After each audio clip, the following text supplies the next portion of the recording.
পশ্চিমবঙ্গ সমগ্র শিক্ষা মিশন থেকে 19/5/2026 জারি করা যে বিজ্ঞপ্তি, সেই বিজ্ঞপ্তির বলে পশ্চিমবঙ্গের বিভিন্ন স্কুলের সমস্ত প্রধান শিক্ষক থেকে শুরু করে সহকারী শিক্ষক শিক্ষিকা যারা আছেন, তাদের হলিস্টিক অ্যাডভান্সমেন্ট যে কোর্স বা নিষ্ঠা, তার 26-27 যে এনরোলমেন্ট সেটা কিন্তু অলরেডি শুরু হয়ে গেছে। এবং দেখুন, এখানে বলেছে 21শে এপ্রিল 2026 থেকে শুরু করে 31শে আগস্ট 2026-এর মধ্যে আপনাদের নিজেদেরকে কিন্তু এনরোল করতে হবে। এটা আপনাদের নিজেদের দায়িত্ব। আপনি যদি মনে করেন কেউ আপনাকে করিয়ে দেবে, সেটা সম্পূর্ণরূপে আপনার ব্যর্থতা।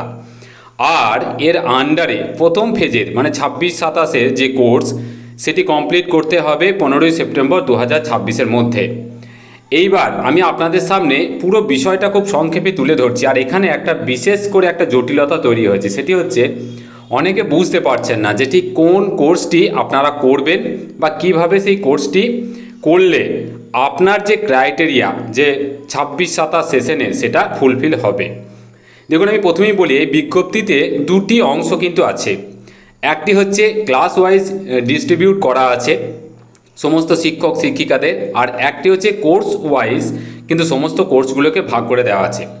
প্রথমে আমি বলি, দেখুন, ক্লাস ওয়াইজ কিন্তু 4টে ক্যাটাগরি এখানে করা আছে। একটা হচ্ছে নিষ্ঠা এলিমেন্টারি, নিষ্ঠা সেকেন্ডারি, নিষ্ঠা এফএলএন এবং নিষ্ঠা ইসিসিই করা আছে। তো এখানে মূলত আমি বলি যে নিষ্ঠা এলিমেন্টারি যারা আছে তারা হচ্ছে ক্লাস 1 থেকে 8 পর্যন্ত সমস্ত শিক্ষক শিক্ষিকা প্রধান শিক্ষক থেকে শুরু করে সকলকে বোঝানো হয়েছে, তাদেরকে করতে হবে। নিষ্ঠা সেকেন্ডারি বলতে 9 to 12-এর শিক্ষক শিক্ষিকাদের বলা হয়েছে। নিষ্ঠা এফএলএন বলতে এটা মূলত প্রাথমিক স্তরের সমস্ত শিক্ষকদের বলা হচ্ছে, যেটা ল্যাঙ্গুয়েজ এবং গণিতের সাথে সম্পর্কিত। আর নিষ্ঠা ইসিসিই এই কোর্সটা মূলত অঙ্গনওয়াড়ি যারা আছেন, কর্মী সহায়িকা থেকে শুরু করে দিদিমণি যারা আছেন, তার সাথে প্রাক প্রাথমিক বা পিপি শ্রেণীর শিক্ষক শিক্ষিকাদের উদ্দেশ্যে কিন্তু ভাগ করা হয়েছে। তো কাজেই অঙ্গনওয়াড়ি থেকে শুরু করে ক্লাস 12 পর্যন্ত 4টে ক্যাটাগরিতে ভাগ করে দেওয়া হয়েছে। এটা গেল শিক্ষক শিক্ষিকাদের ক্যাটাগরি ওয়াইজ ডিস্ট্রিবিউশন। এবার আমি কোর্সটা বলি। দেখুন, এখানে কোর্সের 26-27-এর জন্য 3টি ভাগ করা হয়েছে। নিষ্ঠা ক্যাটাগরি 1, সেটা হচ্ছে স্ট্যান্ডার্ড কোর্সে সবার জন্য প্রযোজ্য, যেটাই মূলত এনইপি এবং এনসিএফ রিলেটেড যে কোর্সগুলো আছে, যেগুলি আপনি নিষ্ঠা অ্যাপসে গিয়ে সার্চ করলে পেয়ে যাবেন, সেগুলো কিন্তু ইনক্লুড এখানে। মানে ক্যাটাগরি 1-এর আন্ডারে এনইপি এনসিএফ সকলকে কিন্তু করতে হবে। ক্যাটাগরি 2-এর আন্ডারে যে কোর্সগুলো থাকবে, সেই কোর্সগুলো আবার অনেক রকম ভাগ থাকবে, এবং ক্যাটাগরি 3-র যে কোর্সগুলো থাকবে সেগুলো অ্যাডভান্স কোর্স, এবং সেগুলো কিন্তু ভাগ থাকবে। কি ভাগ আছে আমি দেখাচ্ছি, এবং কাদের কোনটা করতে হবে সেটাও কিন্তু ক্লিয়ার করে দিচ্ছি। তো তার আগে আমি একটা পিডিএফ আপনাদের সাথে শেয়ার করছি। আপনারা যদি মনে করেন যে এটা আপনাদের প্রয়োজন আছে, ডেসক্রিপশন বক্স থেকে ডাউনলোড করে নেবেন। দেখুন, যেটা বলছিলাম যে নিষ্ঠা এলিমেন্টারি 1.0, 2.0, 3.0, 4.0 এর দেখুন কোর্সের যে ভাগ, সেই ভাগগুলো এখানে আছে। মানে এলিমেন্টারি লেভেলের ঠিক কতগুলি কোর্স আছে এখানে দেখুন, 18টি কোর্সের নাম আছে। এইগুলি কিন্তু আপনাকে করতে হবে। তবে হ্যাঁ, 26-27-এ এখনই করতে হচ্ছে না, এই কোর্সগুলি কিন্তু আছে, এবং ধাপে ধাপে প্রত্যেক বছর 50 ঘন্টা করে কিন্তু এই কোর্সগুলি করতে হবে। দেখুন, নিষ্ঠা সেকেন্ডারি লেভেলে কিছু কোর্স আছে, এগুলো কিন্তু ধাপে ধাপে প্রত্যেক বছরে করতে হবে। 13টি কোর্স আছে এই রিলেটেড। তারপরে দেখুন, নিষ্ঠা এফএলএন কোর্সগুলো আছে, এখানেও 12টি। আমি আগেই বললাম এফএলএন কাদের করতে হবে, প্রাথমিক শিক্ষকদের অবশ্যই করতে হবে। আর এখানে দেখুন, নিষ্ঠা ইসিসি অঙ্গনওয়াড়ি কর্মী থেকে শুরু করে যে সমস্ত পিপি ক্লাস পড়ায় প্রাথমিক শিক্ষকরা, তাদের জন্য কিন্তু এই কোর্সটা প্রযোজ্য, এবং 6টি কোর্স কিন্তু এখানে বলা আছে। এবার আপনাদের মধ্যে কনফিউশনের জায়গা যেটাতে তৈরি হয়েছে, এই রকম একটা পিডিএফ বিভিন্ন অফিস থেকে কিন্তু আপনাদের সাথে শেয়ার করা হয়েছে। আপনারা বুঝতে পারছেন না যে এই কোর্সটি কাদের কখন করতে হবে। দেখুন, আমি প্রথমেই সেই জন্য ভাগটা দেখিয়ে দিয়েছি। দেখুন, এই যে কোর্স, এই কোর্সগুলি কিন্তু 2টি ক্যাটাগরিতে ভাগ করা আছে। ক্যাটাগরি 2 স্পেশালাইজেশন কোর্সেস বলা আছে, আর ক্যাটাগরি 3 কিন্তু অ্যাডভান্স কোর্সেস বলা আছে। এবার দেখুন, আমি এখানে ক্যাটাগরিতে 3টে ভাগ আমি কিন্তু প্রথমেই অর্ডারে দেখিয়েছিলাম। তার মধ্যে দেখলেন ভালো করে যে ক্যাটাগরি 1-এর যে ভাগ মানে এনইপি এবং এনসিএফ, তার কিন্তু কোনো ভাগ এই পিডিএফে দেওয়া নেই। তার মানে কি ওটা করতে হবে না? ওটা অবশ্যই করতে হবে।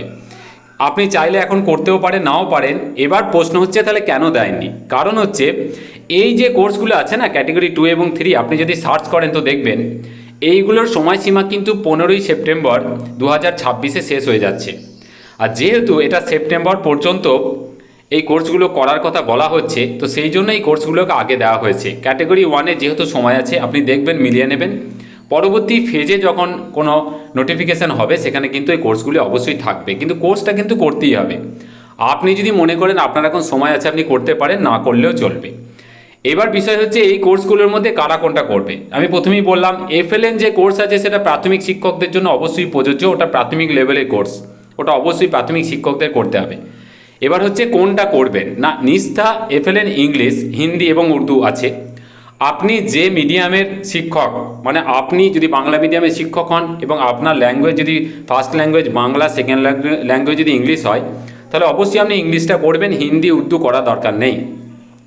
কিন্তু আপনার যদি এখানে ফার্স্ট এবং সেকেন্ড ল্যাঙ্গুয়েজ ক্যাটাগরির মধ্যে পড়ে হিন্দি এবং উর্দু, তাহলে আপনি অবশ্যই করতে পারেন।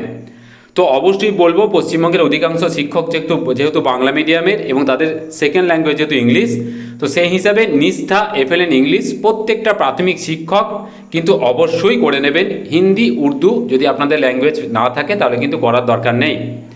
নিষ্ঠা ECC ইংলিশ অঙ্গনারী সমস্ত কর্মী দয়া করে এটি করে নেবেন।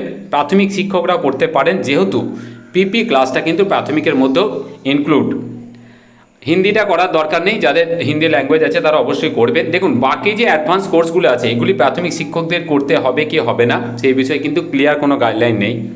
এগুলি মূলত 9 to 12 যে সমস্ত শিক্ষকরা আছে তাদের জন্য মূলত স্পেসিফিক কিছু কোর্সেস, কিন্তু আপনি চাইলে অবশ্যই কিন্তু এই কোর্সগুলিকে করতে পারেন। কারণ এই কোর্সগুলি করলে কিন্তু আপনার ক্ষতি কিছু হবে না, কারণ প্রত্যেকটি কিন্তু কোনো না কোনো সময় আপনার কাজে লাগবে। মনে রাখবেন পুরো 50 ঘন্টার কোর্স কিন্তু একটা বছরে আপনাকে কমপ্লিট করতে হবে। আপনি যদি নিষ্ঠা FLN ইংলিশটা করেন তো দেখবেন প্রায় 30 ঘন্টার কাছাকাছি কোর্সটা কিন্তু হয়ে যাবে। তো বাকি যেগুলো আছে তার মধ্যে থেকে আপনি কিন্তু 20 ঘন্টা কমপ্লিট করতে পারেন। আপনি আপনার সুবিধা মতো কোনো কোর্স আগে আর কোনো একটি কোর্স সেটিকে পরেও করতে পারেন। তো এই মোটামুটি আপডেটটি ছিল, আশা করছি পরিষ্কার হলো। প্রাথমিক শিক্ষকদের রিকোয়েস্ট করব প্রথমে নিষ্ঠা FLN ইংলিশ অবশ্যই করে নেবেন। অঙ্গনওয়াড়ি শিক্ষকদের রিকোয়েস্ট করব নিষ্ঠা ECC ইংলিশ অবশ্যই করে নেবেন। আর হাই স্কুলের শিক্ষকদের বলবো বাকি 4টি কোর্স থেকে অবশ্যই 50 ঘন্টা পূরণ করুন। প্রাথমিক শিক্ষকদের বলবো FLN ইংলিশ করার পর বাকি 4টি কোর্স থেকে অবশ্যই 50 ঘন্টা পূরণ করুন, যদি পারেন সবগুলোই কিন্তু করে নিন। একদম পরিষ্কার পরিচ্ছন্নভাবে আমি আপনাদের সামনে মোটামুটি বিষয়টাকে তুলে ধরার চেষ্টা করলাম। বাকি লাল পেজে থাকা যে কোর্সগুলি এই মুহূর্তে এখনই করতে হবে না, চিন্তিত হওয়ার কিছু নেই, কিন্তু ধাপে ধাপে প্রত্যেকটি কোর্সই কিন্তু আপনাদের করতে হবে। কারণ প্রফেশনাল ডেভেলপমেন্ট যে কোর্সগুলি হলিস্টিক প্রফেশনাল ডেভেলপমেন্টের উদ্দেশ্যে করা হচ্ছে, তো প্রত্যেকটি কোর্স প্রত্যেক বছর নতুন করে কিন্তু শিডিউল সেট করা হবে এবং প্রত্যেককে এই কোর্স করতে হবে। বলা যায় না আগামী দিনে হয়তো ইনক্রিমেন্টটাও এর ওপর নির্ভর করতে পারে।